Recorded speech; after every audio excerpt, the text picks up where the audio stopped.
ഒരു സന്തോഷകരമായ ദിവസമാണ്, വിജയദശമി ദിവസമാണ്. ഞാൻ നേരത്തെ പറഞ്ഞതുപോലെ കുട്ടികൾ അറിവിൻ്റെ ലോകത്തിലേക്ക് പിച്ച വെച്ച് തുടങ്ങുന്ന മനോഹരമായൊരു ദിവസത്തിൻ്റെ ആരംഭമാണ്. ജ്ഞാനത്തിൻ്റെ ദേവതയാണ്, അറിവിൻ്റെ ദേവതയാണ് സരസ്വതി. ഞാൻ എൻ്റെ ചെറുപ്പത്തിൽ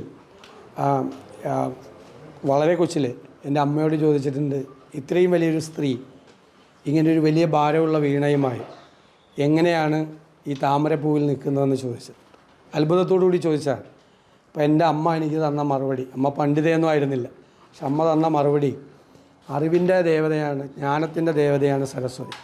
അറിവ് കൂടുമ്പോൾ തലക്കനം കുറയും, കനം കുറയും, അപ്പോൾ താമരപ്പൂവിൽ നിൽക്കാം എന്നാണ്. അത് വലിയൊരു പാഠമാണ്. അറിവ് വർദ്ധിക്കുന്തോറും നമ്മുടെ കനം കുറയുകയും നമ്മുടെ അഹങ്കാരം ഇല്ലാതാകുകയും നമ്മുടെ മനസ്സിലെ ഇരുട്ടിലേക്ക് വെളിച്ചം കടന്നു വരികയും ചെയ്യും. ആ അറിവ് തേടിയുള്ള നിരന്തരമായ ഒരു അന്വേഷണമാക്കി ജീവിതത്തെ മാറ്റണം. പഠിച്ചു കഴിഞ്ഞാൽ എല്ലാം പഠിച്ചു കഴിഞ്ഞു എന്നല്ല, പഠനം തുടക്കമാണ്. പഠനം എപ്പോഴും നടന്നുകൊണ്ടിരിക്കുന്ന ഒന്നാണ്. ഒരു വിജ്ഞാനത്തിൻ്റെ വലിയ ലോകത്താണ് നമ്മളിപ്പോൾ ജീവിക്കുന്നത്. നമ്മുടെ കുട്ടികളെല്ലാം പഠിച്ച് വലിയ മിടുമിടുക്കന്മാരായി മിടുമിടുക്കികളായി ഉയർന്ന സ്ഥാനങ്ങളിലേക്ക് എത്തണം. അവരുടെ മാതാപിതാക്കളുടെ സ്വപ്നം അതാണ്, നമ്മുടെ എല്ലാവരുടെയും സ്വപ്നം അതാണ്. അപ്പോൾ ആ അറിവിൻ്റെ ലോകത്തേക്ക് കുഞ്ഞുങ്ങളെ കൈപിടിച്ച് പിച്ച നടത്തിക്കാൻ തുടങ്ങുക എന്ന് പറയുന്നത് ദൈവികമായൊരു നിയോഗമായിട്ടാണ് ഞാൻ കാണുന്നത്. അതുകൊണ്ട് തന്നെ വളരെ സന്തോഷകരമായ ഒരു ദിവസമാണ്. നേരത്തെ ചോദിച്ച ചോദ്യം ഈ പറഞ്ഞ ആദ്യമായിട്ട് എഴുത്തിരുന്ന ദിവസം ഓർമ്മ ഉണ്ടാവില്ല, എന്നാലും അതേക്കുറിച്ച് പറഞ്ഞറിഞ്ഞായിരുന്നു. അത് എനിക്ക് ഓർമ്മയില്ല ശരിക്ക്. പിന്നെ അമ്മയും അച്ഛനും പറഞ്ഞിട്ടാണ് അറിയുന്നത്. അച്ഛനാണ് എഴുത്തിനിരുത്തിയത്, വീട്ടിൽ വെച്ചാണ് എഴുത്തിനിരുത്തിയത്.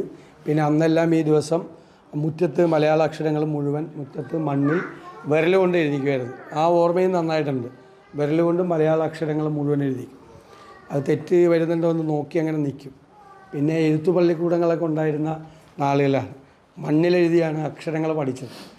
അതിൻ്റെയൊക്കെ ഒരു ഒരു രസകരമായ ഓർമ്മകൾ, ഗ്രഹാതിരത്വം നിറയുന്ന ഓർമ്മകളെല്ലാം മനസ്സിലുണ്ട്. വേണ്ട വേണ്ട.